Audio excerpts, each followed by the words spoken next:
Oi pessoal, tudo bem? Estamos aí de volta com nossos vídeos da parte de fabricação mecânica, né? A gente vai estar aí falando sobre ferramentas, né? Seleção de ferramentas aí para fresagem, né? Foi o tema aí que foi escolhido aí na nossa última enquete. Então vamos lá, a gente vai estar utilizando aí como recurso, né?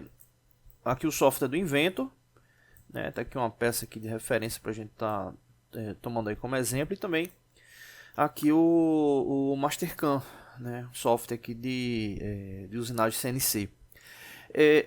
Essa questão é muito interessante, que é o seguinte, né? Quando a gente fala de seleção de ferramentas, né? Deixa eu mostrar aqui por exemplo, aqui esse canal aqui. Quando a gente fala sobre seleção de ferramentas, né? Muitas vezes parece um contexto simples, né? Porque você pode ter várias ferramentas à sua disposição.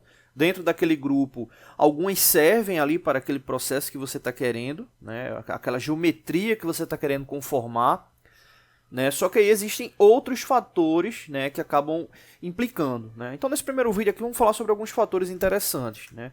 Quando a gente fala de ferramentas, né, um contexto que parece ser simples, mas é fundamental, é a geometria, né? Então geometria é um fator, né, é básico aí sobre seleção de ferramentas, né, mas que se você errar nesse contexto inicial, né, não tem como, mesmo que os outros atendam, né, a geometria ela vai interferir diretamente no formato final da peça, né, então não vai ter como garantir, né, essa questão.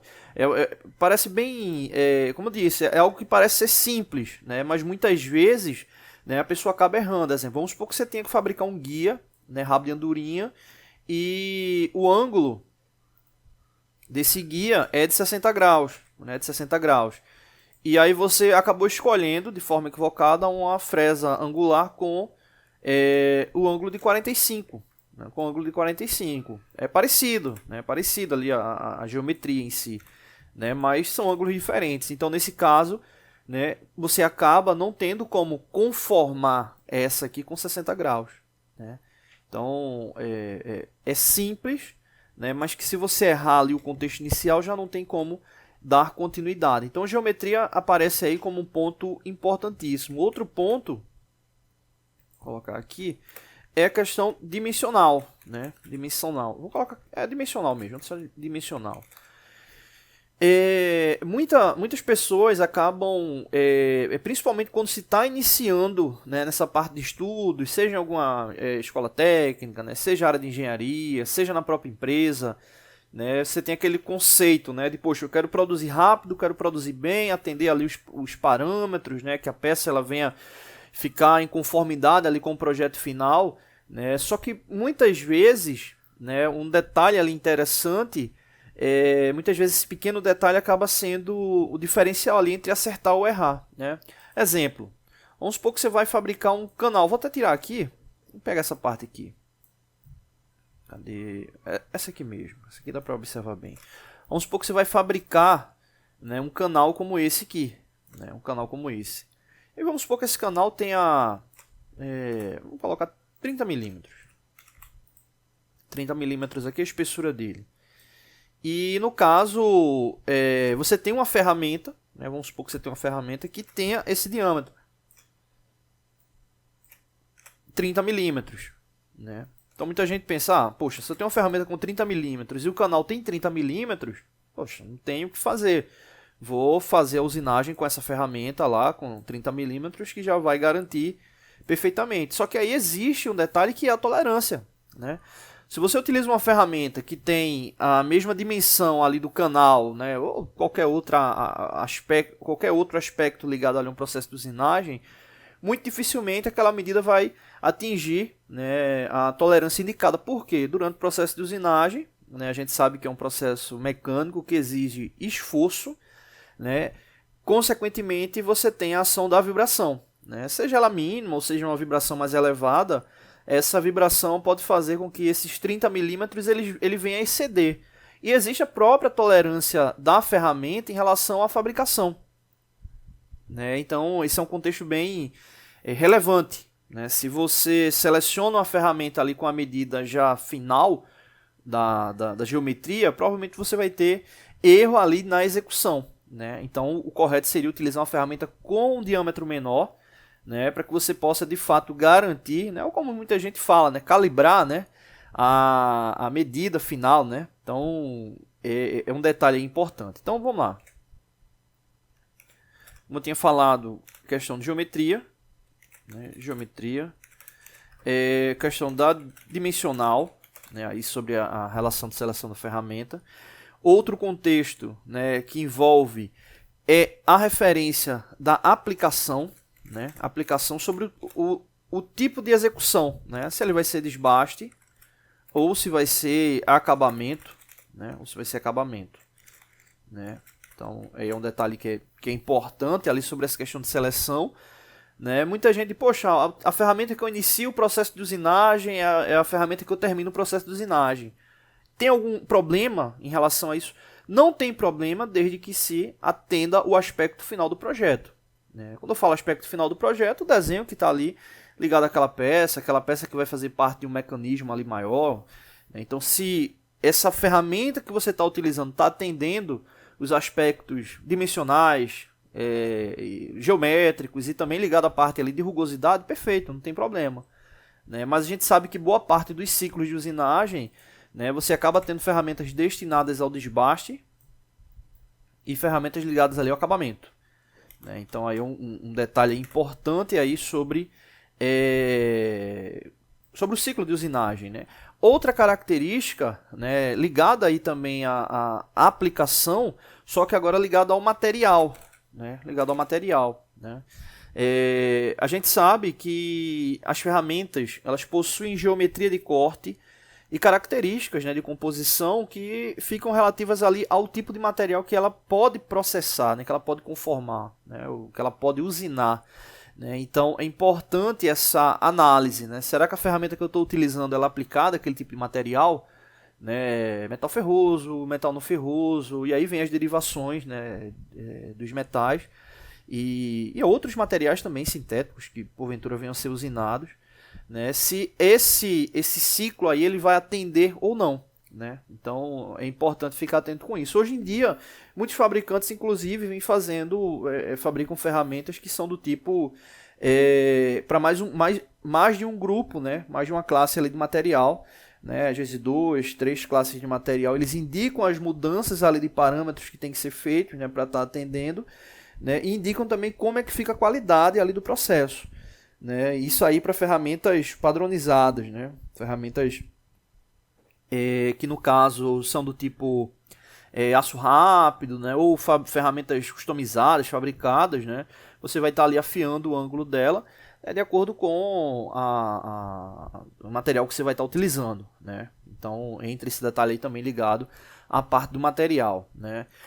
Um aspecto também importante, né, tá ligado à parte de parâmetros, né, Os parâmetros muitas vezes acaba sendo um detalhe que, principalmente para empresas que acabam não fazendo roteiro de fabricação, uma análise de tempo, né, o timeline ali de execução, os parâmetros muitas vezes acabam não sendo ali o detalhe diferencial do processo. Só que se você está trabalhando, né, um ciclo Lean, acaba tendo uma interferência muito grande, porque os parâmetros, né, ele vai atender dois aspectos importantes ali para o ciclo, né, a parte dimensional, né, a parte dimensional e a parte do tempo também, né, a parte do tempo também ali de execução, né, tempo de execução e também vou colocar outro tempo de vida útil da ferramenta, né. Então entram aí características importantes ligadas aos parâmetros, né? Inclusive, o link que está aí no início da descrição é o link sobre fabricação mecânica, né? Ou seja, todos os vídeos que a gente tem sobre fabricação, acho que a gente já tem mais de 100 vídeos falando sobre vários tipos de fabricação, enfim. E no segundo link que eu coloquei aí embaixo está a nossa playlist sobre CNC, né? A gente também tem bastante vídeos aí falando sobre programação CNC, características, enfim. Então, fica aí essa dica para vocês. Então, essa questão do parâmetro, né, ele é um detalhe importantíssimo aí para o ciclo, né, de trabalho. Existe um outro, né, que eu vou colocar aqui, eu vou deixar ele de azul, né, que é o teste, né. Ele não vai entrar nesse grande grupo, mas é mais uma observação. O que acontece? As ferramentas, elas são fabricadas, né, como qualquer outro produto. Né, como qualquer outro produto. E existe, né, uma característica de tolerância do fabricante. Né? Existe uma característica de tolerância do fabricante. Né? Então, isso eu já vi acontecer várias vezes na prática. Né? De você estar utilizando uma determinada ferramenta, né, e não estar atingindo características geométricas, né, mesmo você já tendo analisado a geometria base pela informação do fabricante, né, mas quando você vai ali para o teste, começa a observar que algumas características não estão atendendo bem. Né? Então, fica a dica, né? Sempre que você tiver uma usinagem mais complexa, né, é bom, e você for utilizar uma ferramenta nova, faz um teste antes e vê como é que ela está se comportando. Né? Porque mesmo vindo do mesmo fabricante, como eu falei, é um produto manufaturado, né? Então pode ser que ele tenha algum problema, não vou dizer nem problema de fabricação, né? Mas que ele esteja no limite da tolerância, né? E esse limite da tolerância não seja o legal para você, tá bom? Bom, então é isso, né? Vou finalizar esse vídeo aí com esses tópicos. No próximo a gente já volta aí fazendo simulação e análise. Valeu! Oi pessoal, tudo bem? Estamos de volta aí com nossos vídeos, né, da parte de interpretação tolerância geométrica, né? A gente está chamando aí como segunda parte, né? Nos outros 5 vídeos, né, a gente mostrou a interpretação dessas 5 tolerâncias, né? Linearidade, planicidade, circularidade, cilindricidade, forma linear. E a gente vai estar começando hoje com... Não é forma linear, tá forma linear aqui, deixa eu editar aqui. Que é forma de superfície qualquer. Vou colocar aqui forma qualquer. Forma qualquer, ajeitar aqui. Essa tolerância, ela tem um detalhe interessante porque, na verdade, são as duas, né? Deixa eu até destacar aqui. Se a gente pegar essas duas tolerâncias, linearidade, planicidade, forma linear e forma qualquer, né? Elas são a mesma lógica de interpretação. Mesma lógica de interpretação, só que o que acontece? A linearidade e a planicidade, elas acabam tendo uma referência mais comum, porque linearidade toma como referência, né, o segmento que você vai estar lá verificando, né, a oscilação desse segmento, e a planicidade é a projeção desse segmento, né, a projeção desse segmento, beleza. E você vai estar verificando essa oscilação dentro do plano, né, tranquilo. No caso da forma linear e forma qualquer, né, é meio que uma relação para se aplicar a qualquer tipo de forma. Né? Exemplo, quando a gente mostrou, né, tomou até como exemplo essa figura aqui, né, para fazer a relação ali de forma linear. E aí é o detalhe, né? Porque a forma linear, ela vai ter a forma, obviamente, do padrão que você está querendo medir. Né? E a forma de superfície qualquer é a mesma ação, só que você vai ter uma projeção daquele contorno linear. Né? Na verdade, não necessariamente um contorno linear. Né? Vai ter o contorno, que obviamente o produto, né, ele tem como projeto. Né? Forma qualquer, forma linear, é muito comum na área automotiva. Né? Muito comum na área automotiva. Por quê?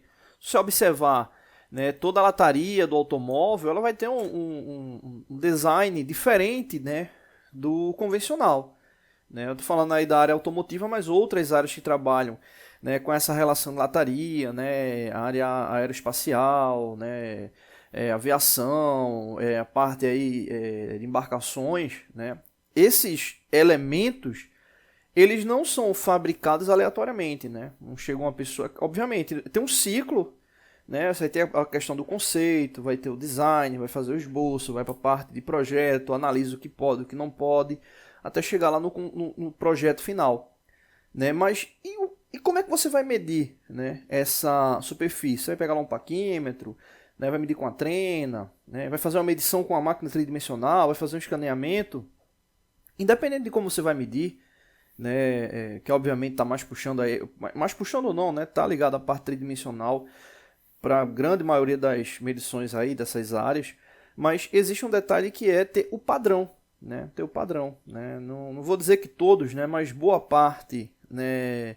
Principalmente da área automotiva, né? Existe um modelo padrão que é um chassi, né, um carro usinado, né? Ou seja, você faz um modelo de referência, né, usina aquele modelo de referência e faz um modelo 3D, né, manda normalmente para um software de CAM, vai ali para uma máquina normalmente com 5 eixos integrados, faz a usinagem, faz a montagem, né, daquela carcaça ali, daquele automóvel de referência, aquele projeto de referência, e dali, né, vai se ter os pontos de referência, né?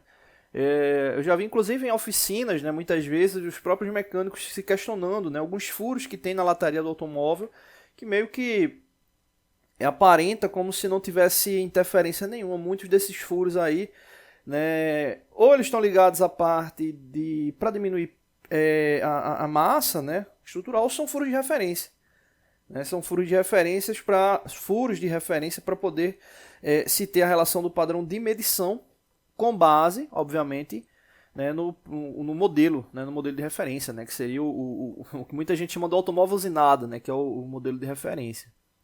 Então é desse modelo de referência que vai ser criado o plano de medição, né, o plano tridimensional de medição, para que você tenha aquela verificação. E aí aquele detalhe, né, como é que eu vou pontuar essa tolerância? Né? Aí é onde entra forma linear ou a forma qualquer. Que essa forma linear ou forma qualquer vai ter, obviamente, a referência do padrão que vai ser verificado. Então, se cria um modelo, né, tridimensional, esse modelo tridimensional gera, obviamente, um modelo matemático que é inserido ali para o software, né, de análise e medição, e aí você tem os pontos. Você tem os pontos não, né? Você vai definir os pontos de referência. Né? Você vai definir os pontos de referência onde se vai ter a relação de medição. Né? E aí, com base nessa relação de medição, você vai ter aquela relação, né? Se está dentro ou fora do padrão. Né? Então, quando se fala de tolerância geométrica de forma qualquer, né, muitas vezes gera aquela questão, né, de poxa, como é que eu vou fazer a medição? Mas para se fazer essa medição, obviamente tem que ter um planejamento prévio de quais serão os pontos de medição. Eu não posso simplesmente, num belo momento, vamos pegar aqui, fazer uma medição em um ponto, em outro, no outro dia fazer medições em outros pontos, né? Você vai ter, obviamente, uma relação de padrão de pontos de verificação, o qual vai ser planejado ali pelo controle de qualidade, né? Junto com o ciclo ali de engenharia, para poder definir ali a ação. Né? Então, a nível de lógica de medição, né? Só para a gente finalizar, forma qualquer é a mesma base ali para planicidade. Né? Ou seja, se, exemplo aqui, supondo que aqui seja uma forma 3D, né? Ou seja uma relação aí 3D, se essa linha central é a referência, né, se esse plano central for a referência, você vai ter ali uma possibilidade de oscilação para mais ou para menos. Né? Eu estou falando para mais ou para menos, que é o normal, né? Mas a relação de tolerância quem vai definir é ali a engenharia do projeto. Né? Então pode ser que seja para menos, pode ser que seja só para menos, ou pode ser que seja só para mais, mas normalmente é uma relação de desvio médio para mais ou para menos. Né? Então, se a oscilação, né, da verificação de medição ela estiver dentro dessa faixa, beleza, não tem problema nenhum. Ela vai estar dentro do aspecto desejado, a peça vai estar ok. Se estiver fora, né, não tem problema nenhum. Inclusive, só para fechar esse raciocínio, né, que eu falei aqui para mais ou para menos, mesmo que você tenha um elemento, exemplo, vamos supor, 20 mais 0,05, 0,05, ou seja, o valor é de 20 até mais 0,05, né? Ou seja, o valor limite seria 20,05, né? Então, mesmo você tendo essa oscilação aqui de 20, que é o valor nominal, até 20,05, você tem aquela relação central, né, que a gente já falou várias vezes aqui no canal, né, que seria o limite, a linha de referência média. Ou seja, com essa linha de referência média você tem variação para mais ou para menos. Né? Então, isso que eu falei ali de para mais ou para menos, você sempre vai poder ter. Né? Hora ou outra você vai ter uma referência de nominal mais ou menos, ou só desvio para mais ou para menos, mas mesmo assim você pode fazer essa relação de verificação, tomando como referência, né, os afastamentos superiores e inferiores, que sempre vai ter ali na tolerância, tá bom? Então é isso, não deixe de se inscrever no canal, toda semana tem vídeos novos, valeu!